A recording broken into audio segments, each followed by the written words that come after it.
Today we're going to be looking at one of Uber's longest standing debates, cherry picking or taking every single ride. You'd think this is a pretty cut and dry answer, but there are actually some more important variables that help you make this decision. So let's accept the fact, pun intended, that this conversation is more than meets the eye.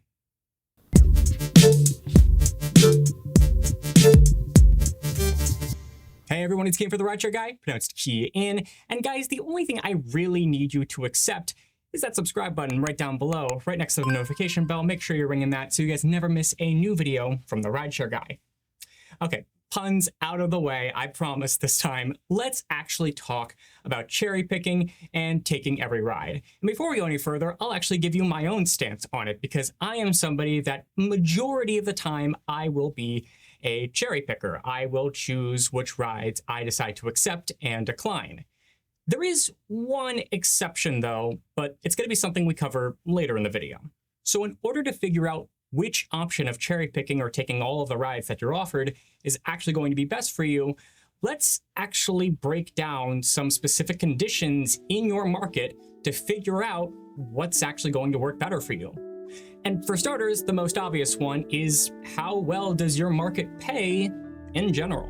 Because if your market actually has a really good pay rate in terms of dollars to mile and dollars to time ratios, then you may actually have a pretty valid excuse to be taking every single ride that you're offered. And even better, if you're somebody that has a premium vehicle or a vehicle that is approved for rides like Uber XL, some of the larger vehicles with that, or maybe like Uber Black or Uber Premier, like some of the Teslas and the other fancy electric cars, then you may have a myriad of options that if you stay exclusively to those modes may actually make sense for you to be taking every single ride. However, I have a feeling if you're watching this video, the chances are you're probably just somebody with an average car that's only really getting access to UberX and maybe like Uber Comfort if that's available in your market. And if that's the case and your market isn't paying exceptionally well, chances are taking every single ride is going to be more of a waste of time and money than anything else. But that may not be entirely the case. You see, there is one specific area where I could see even just UberX as an option being worth it to take every single ride, and that is upfront pay versus what I guess I'll call calculated pay. You see, in most markets across the continental United States now, we have what's called upfront pay, which is what most people complain about nowadays, where it's going to be a specific calculated algorithmic number that Uber gives you as a dollar amount to take a specific ride. That is dependent on specific market variables like dollars to time, dollars per mile. But the problem is, because it is an already set number, the calculations for this generally pay way less than what I would call calculated pay. Now, to be clear, I don't know what people actually consider calling this. I'm just calling it calculated pay because it's effectively what it is. But calculated pay in this case means that you do not get the upfront price for the ride itself. As a matter of fact, you don't get a lot of information about the ride itself, like where you're actually going to pick up, where you're actually going to drop off. You generally only get how long the ride is going to be, or at least how long to the pickup you're going to have to take. The trade-off with that, though, is that these rides, despite the fact that they don't show you how much they're going to pay at the beginning, so not upfront pay, almost always pay in better rates because of the way it's calculated. Because when you don't have to go with an already locked number or variable, and it's something that's going to vary based on the ride itself and how long you have to pick up, how long you have to drop off, and the overall length in terms of miles and time for the ride, you're going to get something that's more consistently reliable. And even if it's bad pay for calculated pay, like it's not $1 a mile or more, sometimes that still actually works out. But I will say in most cases, because I imagine most people have Uber with upfront pay options, it just doesn't really make sense unless the upfront pay is really, really good to be taking every single ride that you're being offered. But if you're not getting upfront pay, you're getting some calculated numbers depending on the dollars per mile and dollars to time, then depending on what the dollars per mile and dollars to time actually is rate-wise in your market, you could have a serious cash cow and something that's very consistent and reliable along your rides. So yes, it may actually be worth it in that case to be taking every single ride. Now, some people are going to say, Kian, what does it matter if it's calculated and I know the numbers or not? If there's no other benefits, I may as well just cherry pick. Well, there technically is another set of benefits. Technically. It just really depends on how much you actually want these benefits. And of course, I'm talking about the Uber Pro benefits. Now, to give Uber some serious credit here, they do actually have some good benefits. It's just dependent on if you actually need them at all. For example, you have the multiple tiers of gold, platinum, and diamond. So there are some benefits in between those. It's also going to be very market dependent, but I know across the country, at least I believe, that there is a benefit for Uber drivers when they hit Uber Gold. If you've also gotten 2,000 rides or more, you can actually get a 4-year undergraduate degree from Arizona State University online, like full ride, completely for free. And if that's available to you, then that is a serious consideration. It's something I'm considering because I'm 24 and I haven't gone to college yet, so I think it might help.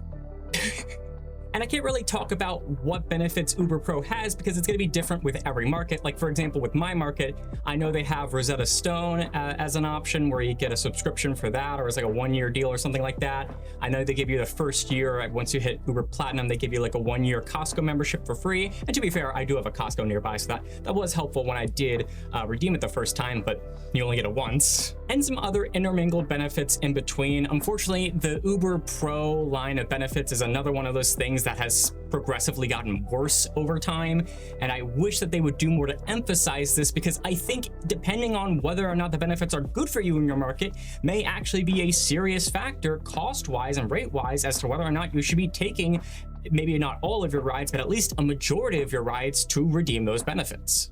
Now, there is one more thing that I can think of when it comes to making the decision between cherry picking and taking every ride, and that is more specifically recency bias. This might sound odd, but have you actually tried in recent times both strategies to see what actually makes more money in terms of taking every ride or cherry picking your rides? Because I think a lot of people who are very strictly cherry picking their rides do it because it's what's worked for them for such a long time.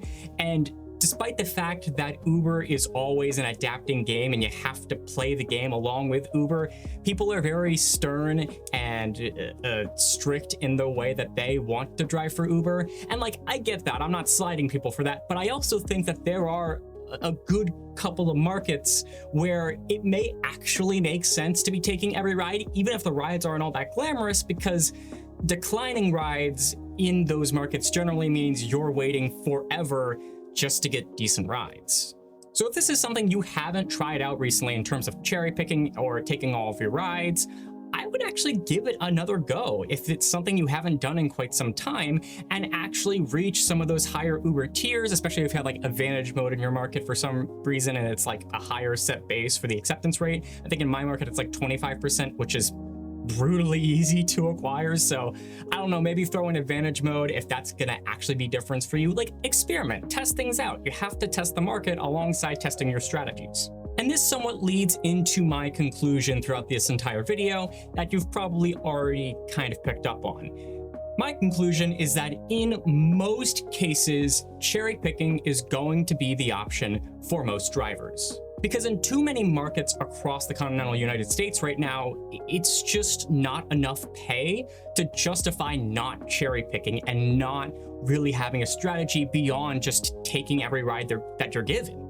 And another thing I also want to emphasize, taking every ride doesn't mean every single ride. Like, as long as you're hitting the goals for like Uber Pro rewards or whatever, I think it's fair that you can cherry pick a little bit. So like, even if you have like a higher acceptance rate quota of like 85% or something like that, that still means you have 15 rides out of every 100 rides that you can say no to. So I don't mean you have to take every ride, including the like 4 hours away ones. I'm saying a vast majority of rides to unlock all of the benefits that Uber quote-unquote benefits that Uber provides to you. But of course, at the end of the day, that's my perspective when it comes down to cherry picking and taking every ride that you're given. It's going to be different for you, it's going to be different for your market, and actually, I want to hear from you. So leave a comment down below. Do you cherry pick your rides? Do you take every ride? Have you tested both strategies out? What is your strategy when you go into driving for Uber when it comes to which rides you're willing to take?